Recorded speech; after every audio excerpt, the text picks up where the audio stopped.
Ngayon po, mga kababayan, sa hiwalay na topic, ito yung main topic natin mga bossing. 94 viewers with 40 likes. Ako, salamat po sa 40 likes ninyo. Alam nyo po kapag kanila likes nyo pala, yung mga video natin, yung mga live stream natin, mas kakayanin na umabot kay Pangheng Kepias. Kasi the more na i-likes pala ito, mas sineshare ni YouTube mga kababayan.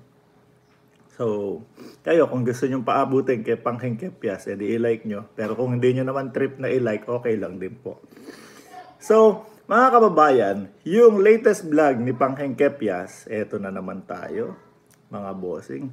Hudyat ng pagbagsak daw po ng ating Pangulo o ng gobyerno ni PBBM. Naniniwala po ba kayo agad-agad doon? Ako, mas naniniwala ako, no? Na mas nahulaan ni Pangheng Kepias etong pagbagsak ni Pastor Apollo Kibuloy, mga bossing.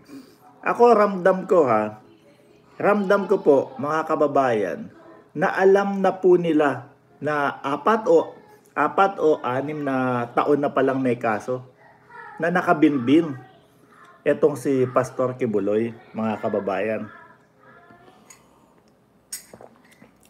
So ngayon, ang taong bayan, at kasama na din po tayo, nagtatanong, dating Pangulong Duterte, ano po ang nangyari doon? Bakit po tumagal ng 4 na taon hanggang 6 na taon, itong mga tao na gustong makakuha ng hustisya at nakatenga lang yung kaso? So ako po,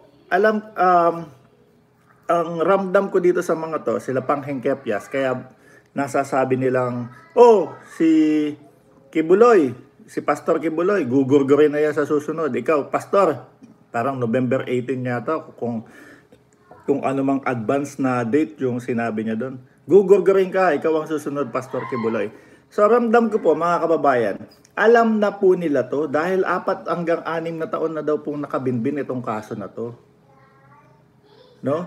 Kaya naman pala, nakakapagsalita si Pangheng Kepias nung mga ganong advance, no? Kasi ikaw ba naman, nandun ka sa side na ayaw mo sa gobyerno, na hindi ka naniniwala sa gobyerno, na nagtatampo ka sa gobyerno, nandun ka sa side na yon. Alamang, sama-sama kayong nag-uusap-usap dyan. Di po ba? Magkakasama kayo. Si Pastor Kibuloy, dahil may kaso yan, nakatenga.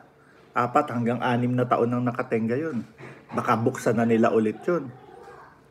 Baka buksan na. Yun naman po ang kagandahan, no? Sa ating namumuno ngayon, mga kababayan. Bakit po?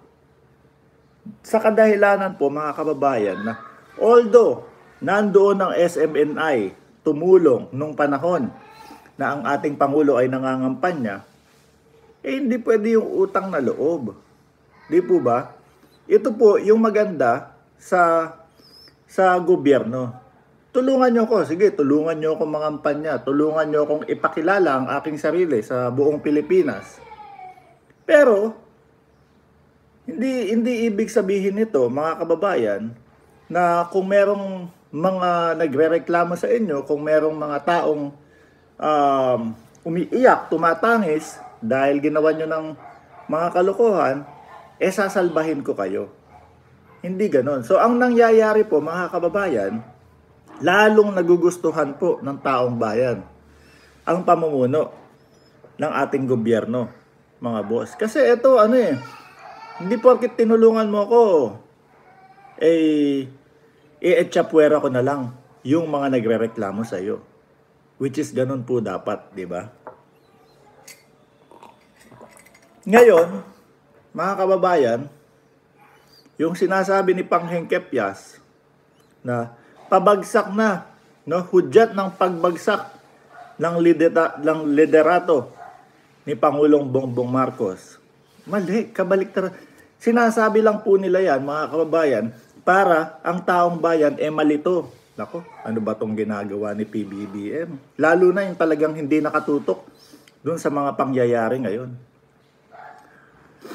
So para sa ganun, meron silang malinlang ng kahit papaano, sumama na naman sa kanila, dagdag views na naman po sa kanila. Ganun po ang ginagawa nila. Ganun po ang ginagawa nila, mga kababayan. Kabit-kabila po ang mga proyekto ng ating Pangulo. No? Kabit-kabila po ang pagsasaayos. Ultimo mismo doon sa Davao, sa Mindanao. Yun po yung mga inuuna ng ating Pangulo ngayon, mga kababayan. Di po ba? Paano? Siguro, ang mas masasabi o nahulaan ni Pangheng Kepias, yung pagbagsak nitong si Pastor Kibuloy. Pero hindi pa din ako naniniwala na logic niya yan. Alam nila na merong kasong nakabinbin. No? Ngayon, ang tawag ni Pangheng Kepias doon sa mga testigo, kumbaga sinungaling. Ganun na po agad nila i-judge yung mga testigo. Hindi ba kayo nakakabag? Paano ko sa kapamilya nyo ginawa iyon? Bakit hindi nyo muna hayaan na magkaalaman, no? Litisin, saka nyo sabihin na sinungaling yung mga testigo. Kasi meron silang mga tinuturong mga lugar, pwesto, doon mismo sa pinagganapan. Na kapag mali yung kanilang mga tinutukoy, di ba? Pagka mali yung kanilang mga tinutukoy, sablay na agad sila. Kung walang pinto dito sa lugar na to, sablay sila. Pwedeng mag-video si Pastor Kibuloy. Ito yung tinutukoy nitong si ganito, ganyan. Dito ko daw siya pinasok, dito ko daw siya dinala, ganito daw itsura nito. Maling-mali po, iba po. Merong mga taong binabanggit. Unlike kay Pangheng Kepias, puting ahas. Hindi pa ba kayo nagsasawa doon sa puting ahas na yon? Hanggang ngayon, pinapaulit-ulit na lang kayo. Na puting ahas, puting ahas. Kaya tayo, mga kababayan, ginigising natin ang taong bayan, yung mga naliligaw na ng landas. No? Yung naligaw ng landas na halos 1 taon, hindi nakinig sa balita ng politika. Tapos biglang pagpasok, pag-open ng YouTube, may sinasabi si Marl, dating supporters doon ni PBBM So ayun, pinakinggan. Ay grabe, ganito na pala. No? Kadalasan po, ganyan po sa atin. Hindi na nila inaanalisa, mga kababayan. So ngayon, kaya naman tayo nandito, kino-content na, sabi nila, wag mong i-content yung messenger, no? Yung mensahe ang mo. Kaya lang, wala pong problema doon.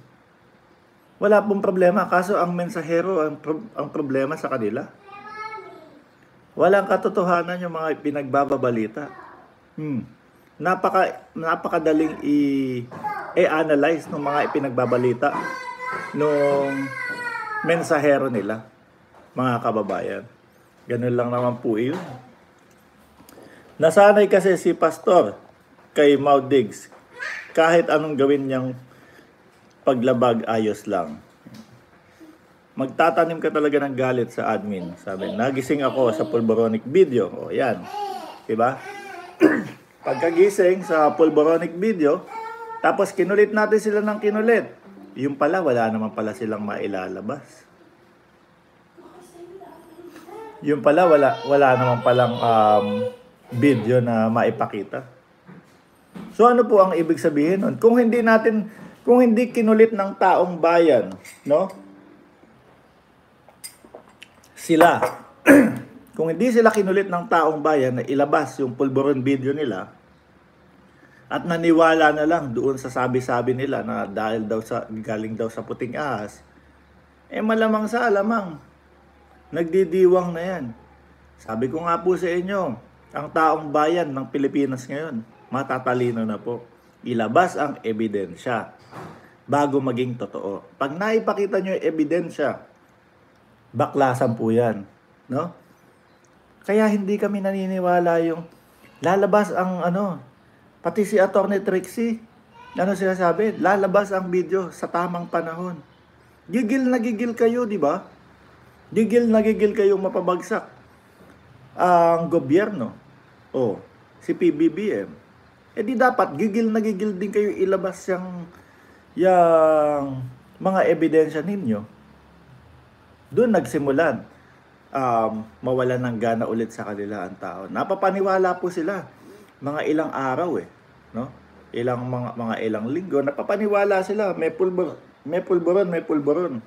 Yung nanay ko nga sabi ng nanay ko pag uwi ko dito. Drug addict daw si PBBM. May pulburon video daw. Sabi ko, pakita mo nga sa akin yung pulburon video. Sabi, wala pa daw sa tamang panahon. O, di walang katotohanan. Mga kababayan, iwan ko lang kayo saglit dito. Huwag kayong aalis. May kukuhanin lang ako na order natin sa Lazada. Saglit lang.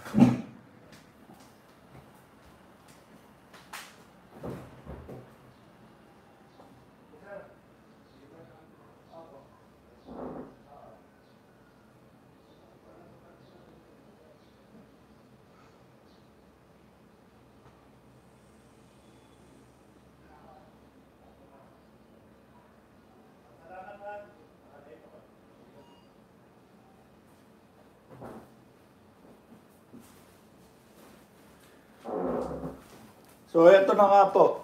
O, ayan. Napakalaki. Alam niyo po kung ano to? Sineset up ko kasi sineset up ko yung studio natin doon sa Cayman Islands. Sineset up natin, mga kababayan, yung studio natin para mas maganda yung lightings. Ito po, yung ilaw na malaki, siguro kasing laki nito, na nakatutok sa akin para po mas malinaw at mas maganda yung ating pagbablog. Kapag ka po doon ko binili, pagka sa Estados Unidos ko binili yung mga yan, mga kababayan, medyo mahal. Samantalang dito sa Pilipinas, mas mura po. Si Tatay Diggs, biglang bawi na hindi nabangag ang presidente. Sino ba ang hindi malilito?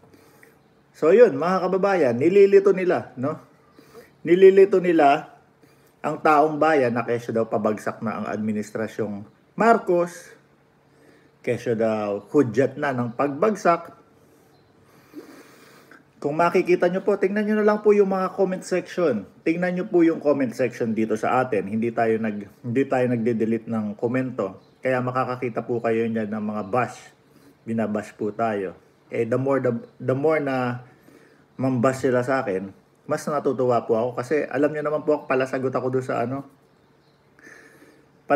doon sa mga bashing. Pumunta kayo ng SMNI, tinignan ko yung video nila na ano sabi nila doon, ang mga tao pumunta ng walang bayad para kay Pastor Apollo Kibuloy.